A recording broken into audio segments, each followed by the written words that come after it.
Have you ever had a night that split your life into before and after? A moment so unexpected and so powerful that everything you believed about yourself suddenly shifted. This is the story of the night my supposedly straight roommate reached across the darkness, pulled me into his bed, and whispered three quiet words that changed everything. I need you.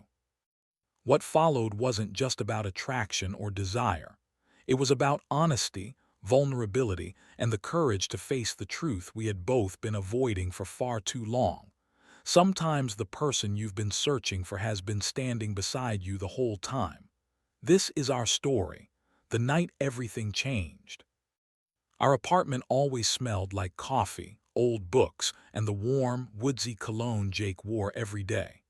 It lingered in the hallways and tightened my chest every time I caught even a hint of it. We had been roommates for 8 months, and I had been quietly, hopelessly in love with him for 7 months and 29 days. I'm Adrian, 25, a graphic designer working remotely for a tech startup. The job paid just enough to cover half the rent for our cramped two-bedroom in downtown Chicago.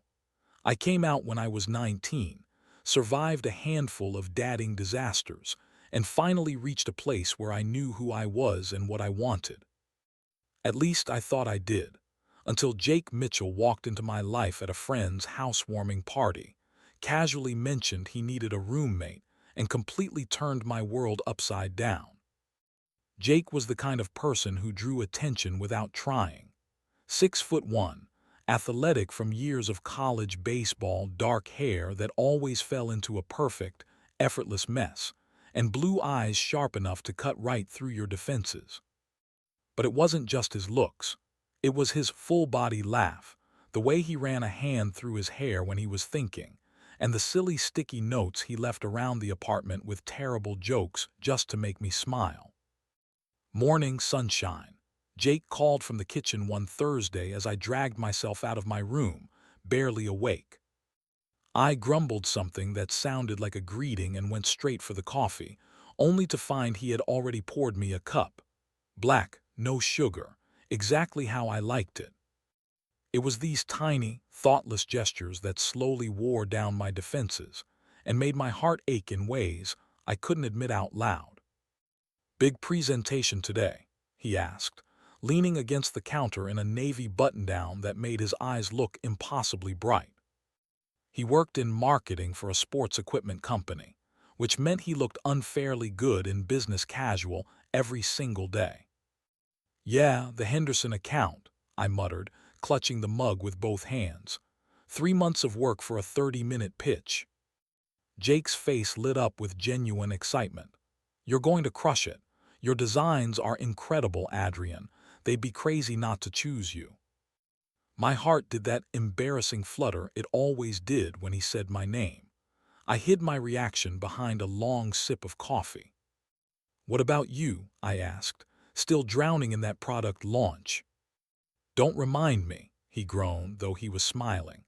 "I think I've slept maybe 4 hours this whole week, but after tomorrow's event, I'm taking the entire weekend off. Thought maybe we could finally try that new Thai place on Morgan Street, the one with the rooftop." This was the dangerous rhythm we had fallen into. Plans that felt like dates but weren't.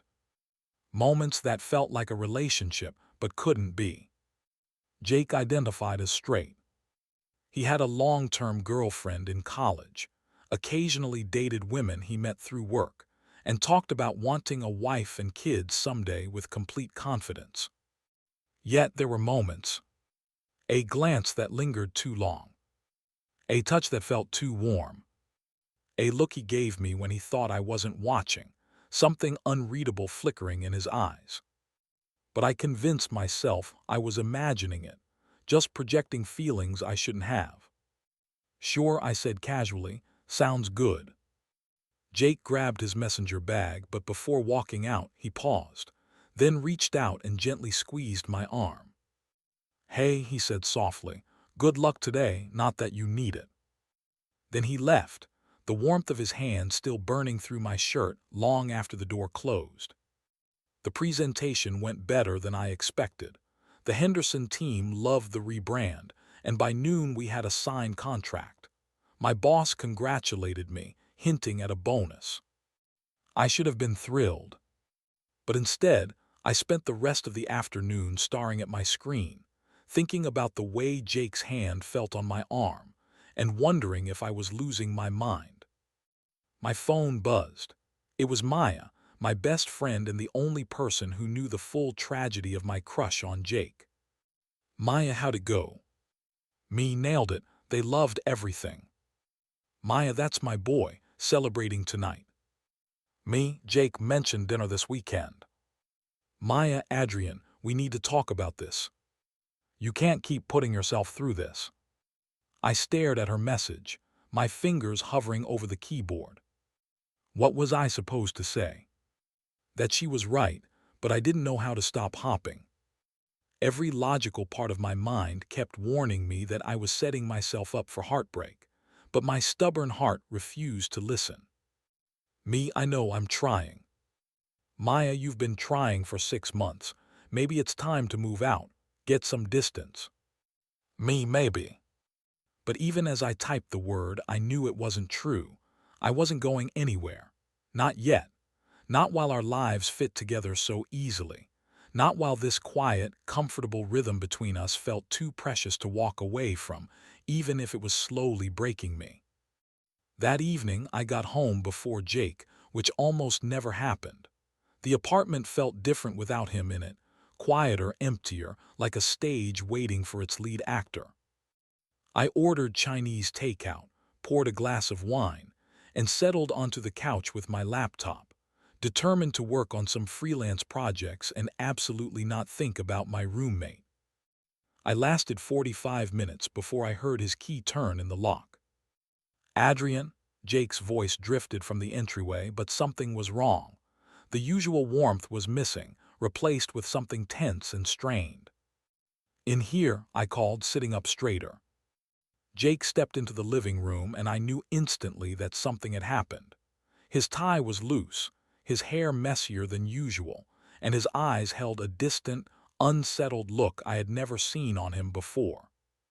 "Hey," I said carefully, "you okay?" He stood there for a long moment, just staring at me with that unreadable expression again.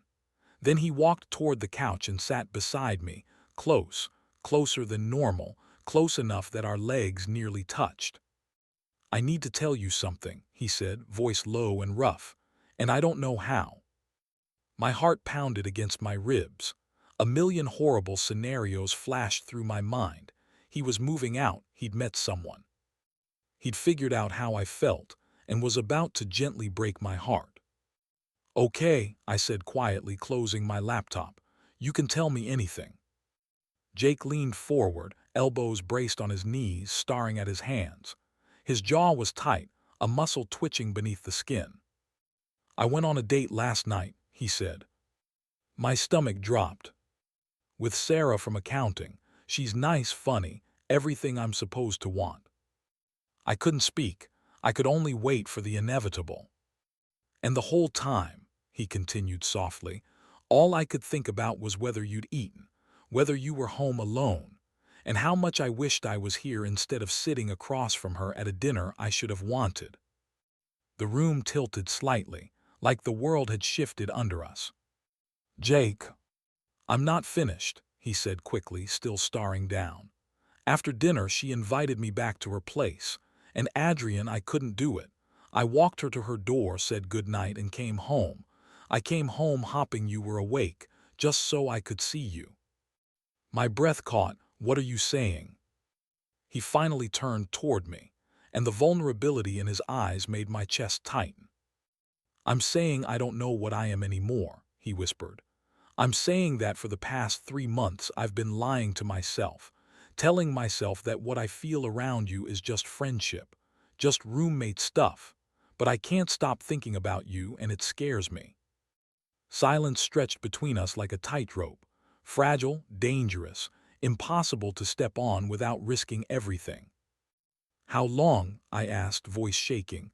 "How long have you felt this way?" Jake ran both hands through his hair, a gesture I'd seen 100 times, but never with this much frustration and confusion. I don't know when it started, he admitted. Maybe it was always there, just under the surface. He took a shaky breath.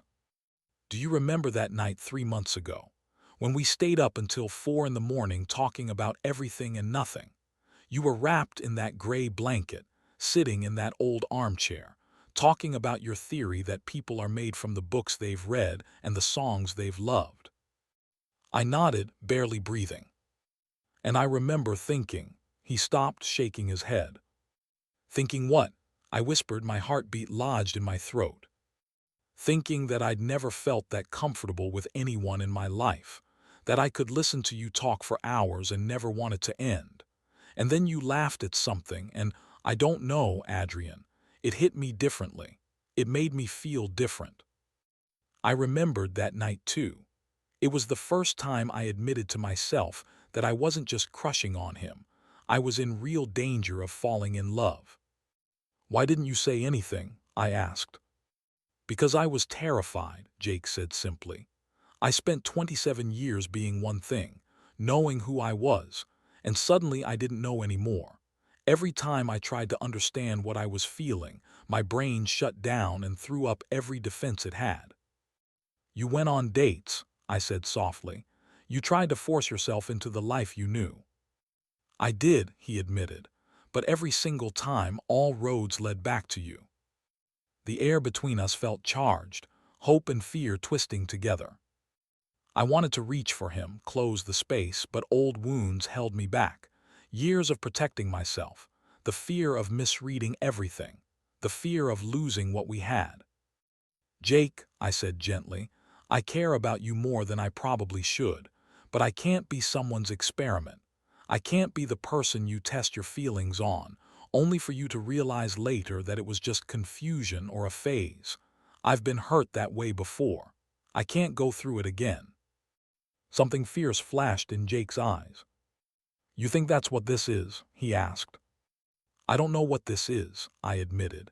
You've identified as straight your whole life. Now you're having feelings for a man, feelings for me, and you're scared. I get that, but if you're not sure... I'm not sure about a lot of things, Jake cut in, shifting closer.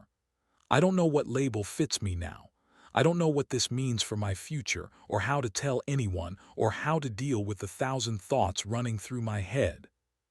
He paused, breath unsteady. But Adrian, the one thing I'm completely sure about is how I feel about you. That part isn't confusion. It isn't an experiment. It's the most real thing I've ever felt. My breath hitched. We were so close now I could see the tiny flecks of gray in his blue eyes. I could smell the familiar woodsy cologne that had been quietly driving me crazy for months.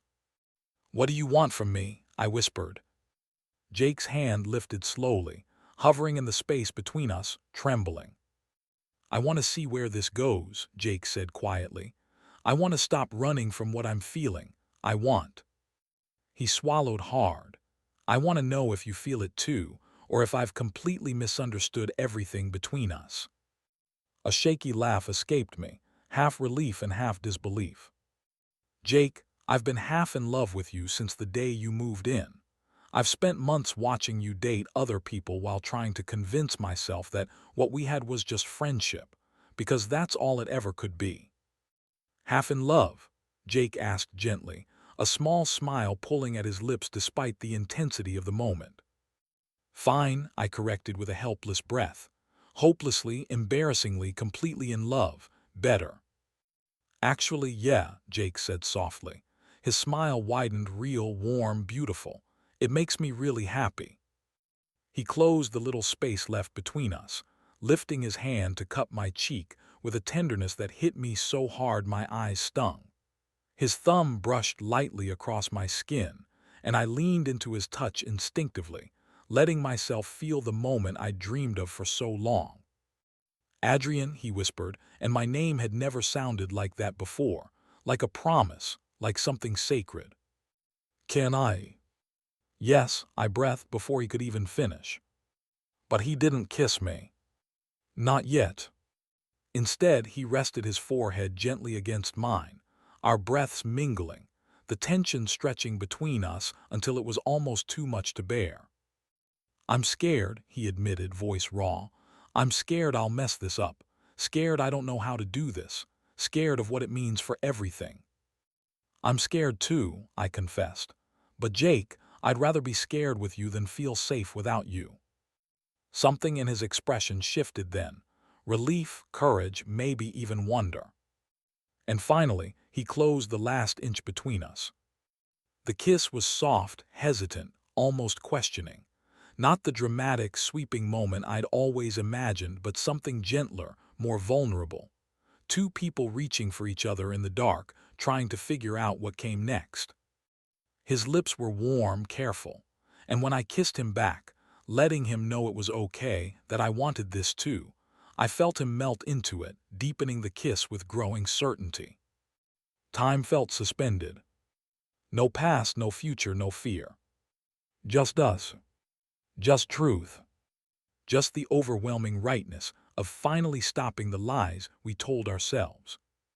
When we finally pulled apart, breath unsteady, Jake didn't move away. He wrapped his arms around me instead, pulling me against his chest. I could hear his heart racing against my cheek. Stay tonight, he murmured into my hair. Not, I mean, nothing has to happen. I just want you close. I've wanted you close for so long. Okay, I whispered into his shirt. Okay. We stayed like that for a long time, wrapped around each other on the couch as the city lights flickered outside the window. For the first time in months, the heavy weight of unspoken feelings finally lifted. Whatever came next, at least we'd face it together. That night was the end of the before, and the beginning of everything else. The next few days existed in a strange, beautiful, in-between place. We didn't label what we were. We didn't rush anything.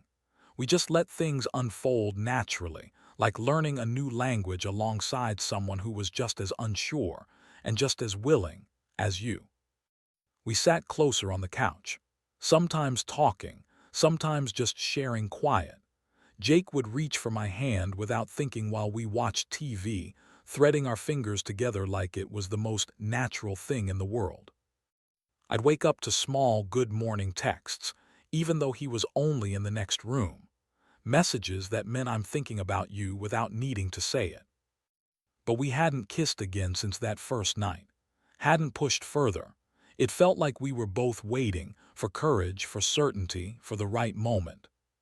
Friday arrived with a soft autumn chill that made the apartment feel warm and welcoming. Jake's product launch had gone well, and earlier in the week I'd sealed a major project win, so we went out to the Thai restaurant on Morgan Street to celebrate.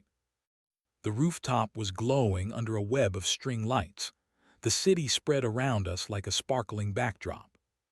To new beginnings, Jake said, raising his glass, eyes locked on mine with a force that fluttered through my stomach. To being brave enough to take them, I replied, tapping my glass against his.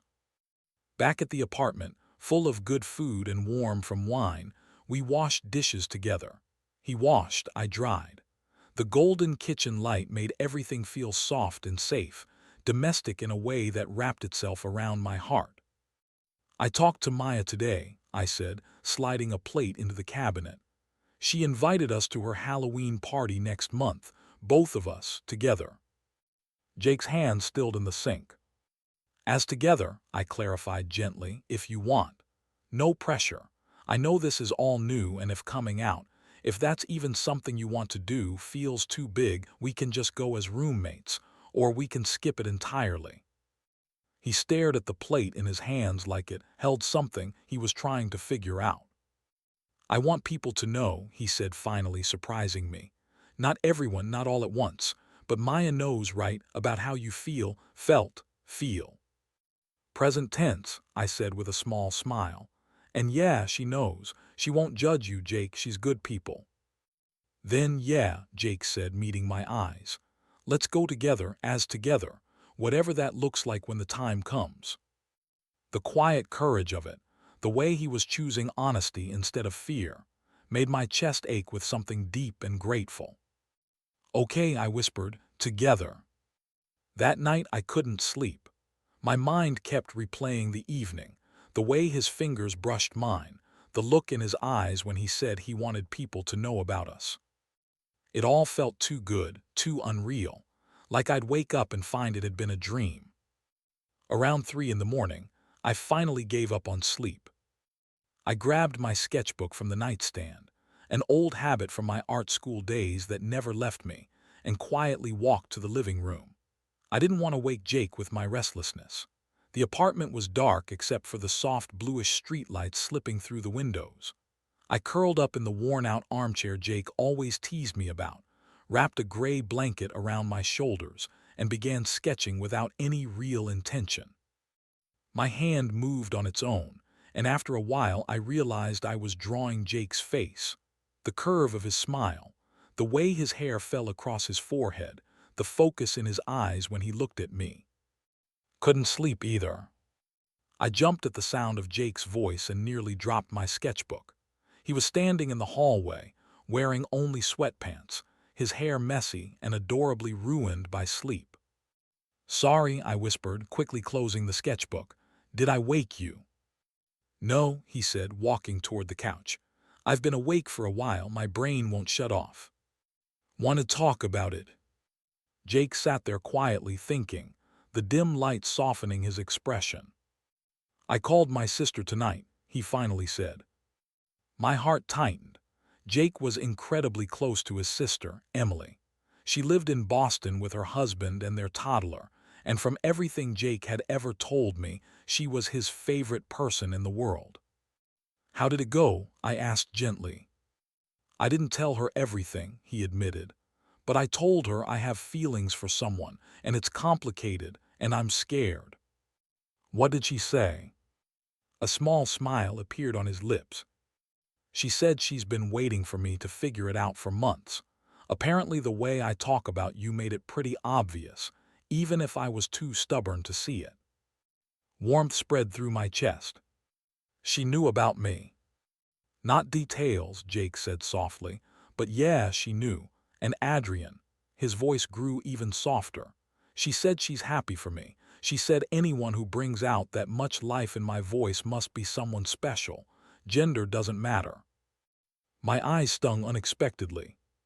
"She sounds amazing," I whispered. "She is," Jake agreed. "And she wants to meet you properly, as more than just my roommate." "I'd like that," I said honestly. Jake stood, walked over to me, gently took the sketchbook out of my lap and set it aside. Then he held out his hand. "Come here," he said quietly. I took his hand and stood, the blanket slipping off my shoulders. In the dim living room, he looked torn between fear and want and hope. "Adrian," he began, then stopped, frustrated. "I don't have the right words. I don't know how to explain what I'm feeling." "Then show me," I whispered. "You don't need perfect words, just be real with me." Something inside him broke open, soft, vulnerable, honest. He cupped my face in his hands, thumbs brushing my cheeks, and when he kissed me this time, it felt deeper, more certain, like he had finally made a decision in his heart he'd been avoiding for months. I kissed back with all the unspoken feelings I had carried alone, my hands resting on his warm chest, feeling his heartbeat tremble beneath my palms. This kiss was nothing like the first. It wasn't hesitant. It was full of relief, emotion, and the quiet ache of two people who had been waiting far too long. When we pulled apart, we were both breathing unevenly, foreheads touching. "I want you," Jake whispered. "I want this, I'm just scared of how much." "I want you too," I whispered back. "I have for so long." Jake searched my face, the room silent except for our breathing. "Come with me," he said softly. "Just stay close tonight. I just need to know this is real." I nodded and let him take my hand. He led me down the hallway to his bedroom, a place I'd been countless times but never like this. The room glowed faintly with blue streetlight, shadows soft across the walls. The bed was unmade, blankets rumpled from hours of restless turning. Seeing that small piece of his private world made something inside me tighten with affection. Jake closed the door gently, not out of necessity, but as if he wanted to protect this moment. "I've never done this," he said quietly, any of it with a man with these feelings. I know, I whispered, stepping closer. We can take this at whatever pace you need. There's no pressure. That's the thing, he murmured, pulling me into a tight embrace. I don't want distance anymore. I'm tired of slowing down and pretending I don't care. He kissed me again, sure, warm, full of emotion. His hands held me firmly, not possessive, just honest. My hands rested on his shoulders, feeling the tension leave his body with every breath. We moved together toward the bed, still wrapped in each other, still learning how to touch without fear. We fell onto the mattress gently, laughter breaking through the tension for a moment, our foreheads pressed together as we breathed in the closeness we had denied for too long. For a moment, we simply looked at each other. No masks, no hesitation, just two people finally letting themselves feel what they had buried. Adrian, Jake whispered, his voice trembling with emotion. Tell me what you need and what feels right. I leaned in and kissed him softly, slowly, with all the warmth I had held inside. This, I murmured, just being here with you, this feels right. You feel right. And in the quiet glow of that room, we finally let ourselves be close, not in a rushed or reckless way, but with a depth and gentleness that felt like the beginning of something real. Hands explored in quiet curiosity, discovering the places that made each other shiver or smile. Jake was attentive and patient, asking questions when unsure, letting me guide him. The trust in that, his willingness to be vulnerable to let me in, was almost overwhelming. Is this okay? He kept asking. More than okay, I reassured him. Each time he grew bolder, more confident in the gentle touches we shared. Tonight wasn't about rushing anything. It was about closeness, connection, and learning each other in ways words could never capture. We lay tangled together in his bed, hearts beating in rhythm, skin brushing skin, discovering the geography of each other's presence, physical, emotional, and everything in between. As the first hints of dawn colored the sky outside, Jake pulled me closer, burying his face in my neck. I think I'm falling in love with you, he whispered softly. Then, as if realizing the truth had been there all along, he added, No, I think I already have. I just didn't know how to name it until now. Tears pricked my eyes, but they were the good kind, warm, happy tears. I turned to face him, meeting his eyes as I said, I love you too. I have for so long. His smile lit up the room, radiant and transforming. He kissed me softly, then pulled me close again, wrapping me up as if we were two halves finally whole. Stay, he murmured, half asleep. Don't go back to your room. Just stay. I'm not going anywhere, I promise. And we did. Wrapped in each other, the anxieties of the past months melted away, leaving something simple, profound, and real. Two people choosing to be brave enough to see where love could lead. I woke to sunlight streaming through the window and the steady warmth of Jake's arm around me. For a moment, I stayed still, afraid to break this perfect bubble. But when Jake stirred, his arm tightened, pulling me closer. Morning, he murmured, sleep roughening his voice and sending shivers down my spine. Morning, I whispered back, turning to face him. In the morning light, he seemed softer, more open, completely unguarded. The way he looked at me made my breath catch. No regrets, I asked quietly. Not a single one, he said firmly. You just regret that we waited so long, I admitted. Jake laughed, warm and rich. Yeah, we were pretty stubborn, weren't we? Monumentally, I agreed, grinning. We stayed in bed for another hour, talking about everything and nothing. His fears about coming out, my worries about how this might change our friendship, and what we wanted our relationship to become. It wasn't always easy conversation, but it was honest, and that honesty mattered more than anything. I don't have all the answers yet, Jake admitted. I don't know what label fits me, gay, bi, something else, but what I feel for you isn't dependent on that. You're not an experiment or a phase. You're it for me. You're it for me too, I said simply. The real world eventually intruded. Buzzing phones, the smell of Saturday coffee from the cafe downstairs. We got up, shared a shower that was intimate and awkward in the best way, and made breakfast together. Every casual touch now carried new meaning. Every smile held a secret. The weeks that followed were a study in learning how to be together, not just roommates, not just friends, but something entirely ours. Jake slowly navigated the public aspects of being out, starting with his sister, Emily, who was overjoyed and video called immediately to welcome me into their lives. His friends followed, with reactions ranging from surprise to playful teasing about how long we'd been obvious to everyone but ourselves. The hardest conversation was with his parents. I wasn't in the room, but I heard the tension, the pauses, and the relief when he finally emerged. "They need time," he said, "but they'll come around."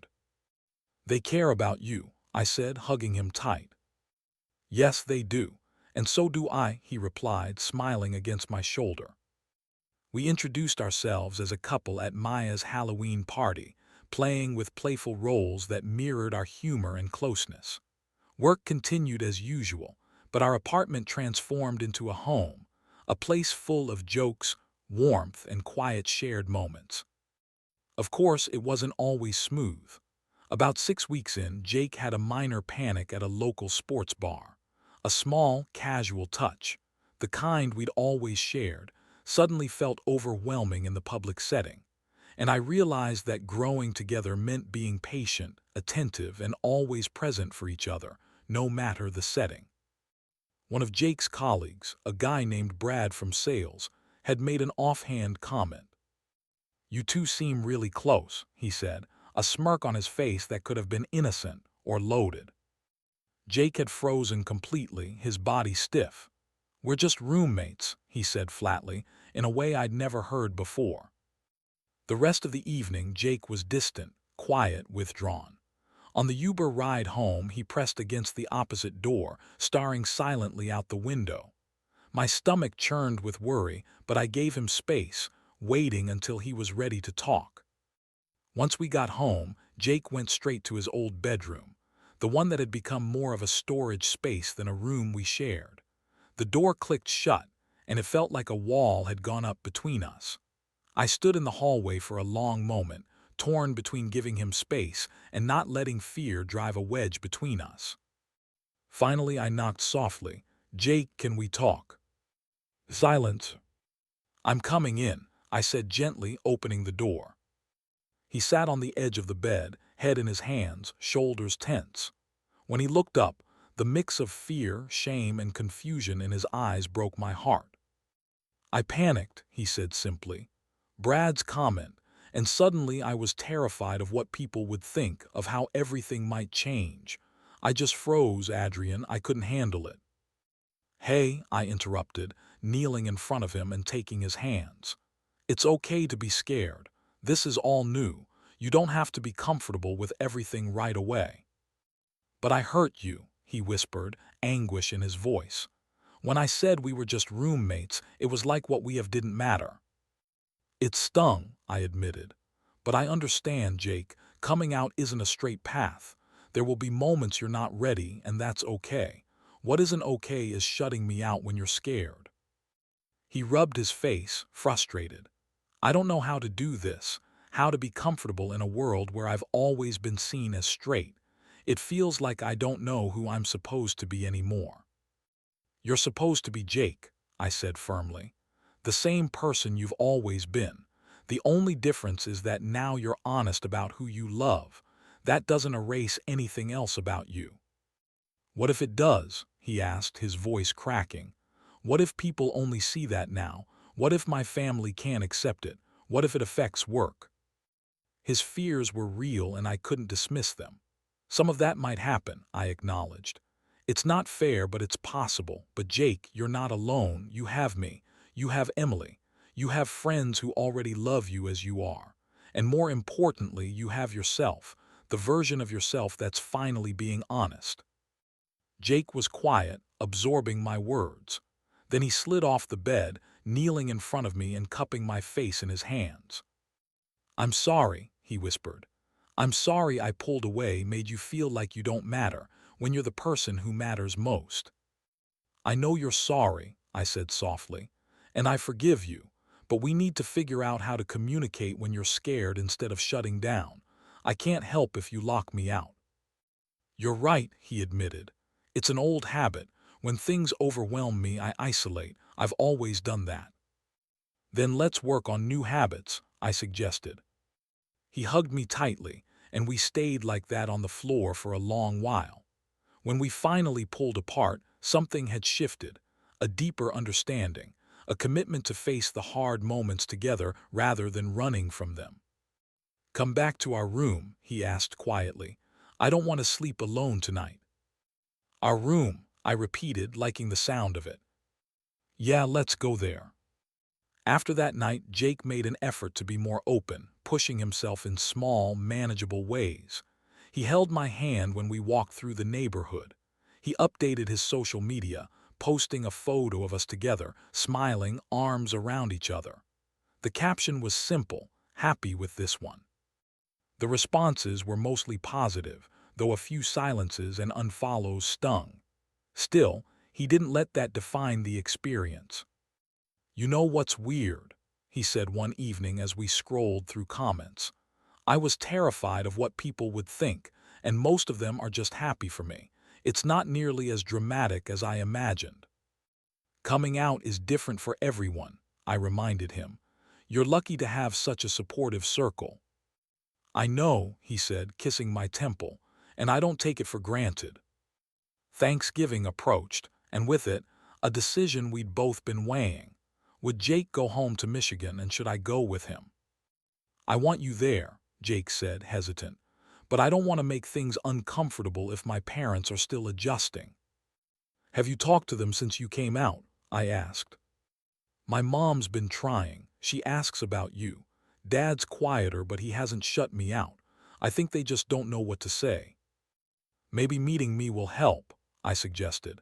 Give them something concrete instead of just an abstract idea. Jake looked both terrified and hopeful. You'd really meet my parents this soon. Jake, I love you, I said simply. Meeting your family isn't a scary obligation. I want to know the people who made you who you are. So we booked flights to Grand Rapids, packed our bags, and tried not to be too nervous. Jake's family home was a charming two-story colonial in a quiet suburb. Carol, his mother, answered the door, her warm smile and Jake's eyes instantly familiar. Jacob, she said, pulling him into a hug. Then she turned to me. I noticed her take a small, steadying breath. Adrian, it's wonderful to finally meet you properly. Thank you for having me, Mrs. Mitchell, I replied, hugging her. Please call me Carol, she insisted, ushering us inside. The house smelled of cinnamon and roasting turkey. Jake's father, Robert, watched football in the living room. He stood as we entered, tall, strong-jawed, expression carefully neutral. Adrian, welcome, he said simply, offering a firm handshake. The first few hours were awkward, everyone trying too hard to seem normal. Then Emily arrived with her family, sweeping in like a force of nature, hugging me like an old friend, and diffusing the tension with stories about her toddler's antics. Mom, Dad, stop being weird, she said bluntly. Jake's happy. Adrian clearly makes him happy, that's all that matters. Carol smiled warmly. We're not being weird, we're just adjusting. Robert looked at Jake, then at me. It's not what we expected, but Emily's right. You seem good together. And Jake, you seem lighter than you've been in years. Jake's hand found mine under the table, squeezing tight. I am lighter, he said, because I'm finally being honest about who I am. The conversation that followed wasn't easy. There were questions, awkward pauses, and moments that revealed how much learning his parents had to do. But beneath it all, there was progress, a tentative, hopeful understanding that things could get better. But there was also genuine effort, real love, and a willingness to try. At one point, Carol pulled me aside while we were doing dishes after dinner. I need you to know something, she said, hands busy with soapy plates. When Jake first told us about you, I was scared. Not because you're a man, well, maybe a little because of that, but mostly because I worried about what it would mean for his life, the challenges he'd face, the judgment. As a parent, you want to protect your kids from pain. I understand, I said quietly. But then I saw the photos he'd posted, the way he looked at you, Carol continued. And I realized trying to protect him from being who he is would cause more pain than anything else. So I'm learning. We're learning. And Adrian, I can see that you love my son. I do, I confirmed sincerely. Then that's enough, she said, offering a warm smile. Welcome to the family. Later that night, Jake and I lay in his childhood bedroom. He in his old twin bed, me on an air mattress on the floor, talking in whispers like teenagers sneaking around. That went better than I expected, Jake admitted. Not perfect, but better, I said. Your mom is really trying, and Emily is amazing. Yeah, she is, Jake agreed fondly. Then, after a pause, he added, thank you for being here, for doing this with me. I know it wasn't easy. Being with you is the easiest thing I've ever done, I said honestly. Everything else is just details we'll figure out together. I felt him shift in the bed, then slide down onto the air mattress beside me, squeezing into the small space. What are you doing? I laughed quietly. I've gotten used to falling asleep next to you, Jake murmured, wrapping himself around me. Twin bed, air mattress, I don't care, I just want you close. We fell asleep like that, cramped but together. When Carol found us the next morning, both of us having rolled onto the floor, she just smiled and quietly closed the door. The months between Thanksgiving and New Year's passed in a blur of joy, routine, and quietly building a life together. Jake came out at work officially, and while there were a few awkward moments, his boss was supportive and HR handled things professionally. Even Brad from sales apologized for making Jake uncomfortable, admitting he'd only been trying, clumsily, to be an ally. We celebrated Christmas with my family. My mom, who had known I was gay since high school and had been waiting for me to find someone, immediately took to Jake. My dad gave his usual, don't hurt my son speech, and Jake's earnest response made even my stoic father crack a smile. We established routines. Sunday mornings at the farmer's market, Tuesday night cooking together, Thursday evenings for separate friend time. We learned each other's pet peeves, comfort needs, and how to fight fair. There were a few arguments, but nothing serious, just the normal friction of two people learning to share life. Now it was New Year's Eve, and Maya was throwing a massive party at her loft downtown. We got ready together. Jake wore dark jeans and a blue sweater that made his eyes impossible to resist. I dressed in black, because some aesthetic choices never change. You look good, Jake said, coming up behind me as I fixed my hair in the mirror, wrapping his arms around my waist. You look better, I replied, leaning back against him. I love you, Jake said, meeting my eyes in the mirror. I don't say it enough, but I do. You've changed my life, made it bigger, brighter, more honest. I love you too, I said, turning to face him properly. You've changed my life just as much, given me everything I didn't know I was allowed to want. We kissed slowly, sweetly, until Jake's phone alarm reminded us we needed to leave. Maya's party was everything expected. Loud, crowded, filled with friends and new faces that would probably become friends by the end of the night. We danced, drank just enough to be pleasantly buzzed, and existed in that perfect space where everything felt possible. As midnight approached, Maya gathered everyone on the rooftop terrace. The city lights glittered like stars, and in the distance, fireworks were being prepared over the lake. 1 minute, someone called, and the countdown began. Jake pulled me close, arms around me. You know what I realized? He whispered over the music. What? A year ago, I was someone completely different, living half a life pretending to be satisfied. And now, he gestured to the party, the friends, the city, to us. Now I have everything, and it's because I was brave enough to fall. We both were, I corrected. 10, 9, 8. The countdown swelled around us. "So here's to being brave," Jake said, eyes locked on mine. "To taking risks, to choosing love over fear." 765, to new beginnings, I added, "and letting the right person change your life." To us," Jake whispered. "One happy new year," I replied. Fireworks exploded over the lake, the rooftop erupted in cheers, and Jake kissed me like we were the only two people in the world. Every moment of the past year, confusion, discovery, falling in love, had led to this. Every choice had been the right one because it brought us here together, brave enough to build something beautiful. When we finally broke apart, grinning like fools, Maya appeared with champagne. "To the happy couple," she toasted, eyes sparkling, "may you have a lifetime of midnights like this." "To midnights like this," Jake agreed, clinking glasses with her and then with me. We stood on that rooftop, surrounded by friends and possibility, and I felt a profound sense of rightness settle into my bones.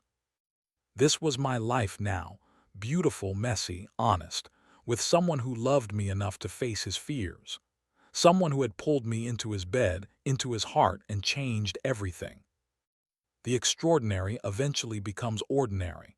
The life-changing becomes simply life. It had been a year and 3 months since that first night on the couch when Jake told me he couldn't stop thinking about me. A year since that New Year's Eve kiss on Maya's rooftop. In that time, we'd built something steady and real.